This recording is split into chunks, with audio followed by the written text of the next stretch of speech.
कि अगर red water हुआ है तो मिट्टी खाना ही खाना है।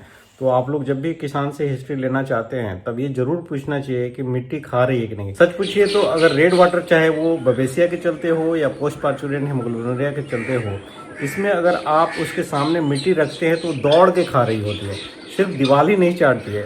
हालांकि जब आप पूछेंगे किसान से तो वो मना करेगा, वो बताएगा कि मिट्टी नहीं चाटती है।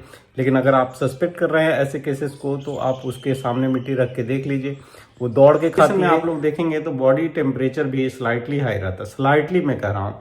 अगर हीमोप्रोटोजोआ के चलते, खास करके बवेसिया के चलते अगर केस होगा तो उसमें आपको पहले फीवर आता है और उसके 2-3 दिन के बाद रेड वाटर होता है। तो पहले फीवर भी जो आता है वो 105 के ऊपर ही रहता है अगर बवेसिया का केस होगा।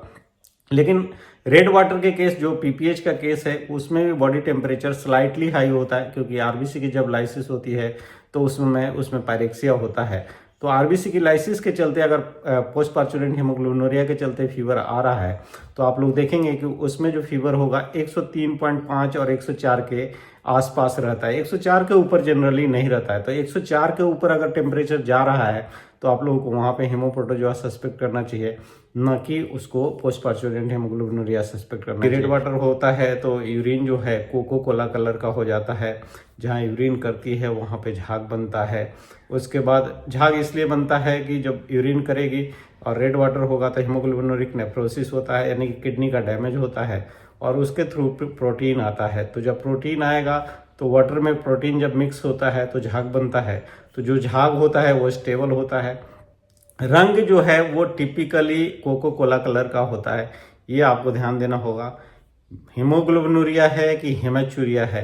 हेमाचूरिया का मतलब होता है कि फ्रेश ब्लड यूरिन में आना। हमेशा आप लोग कंफ्यूज हो जाते हैं।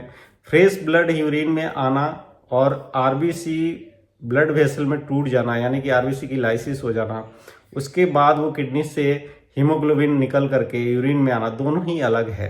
तो हीमोग्लोबिनुरिया जब भी होगा तो अगर आपने यूरिन कलेक्ट किया है किसी भी ट्रांसपेरेंट ग्लास में या किसी बोतल में, तो उसको छोड़ देंगे तो घंटों घंटों उसी कलर का रहता है।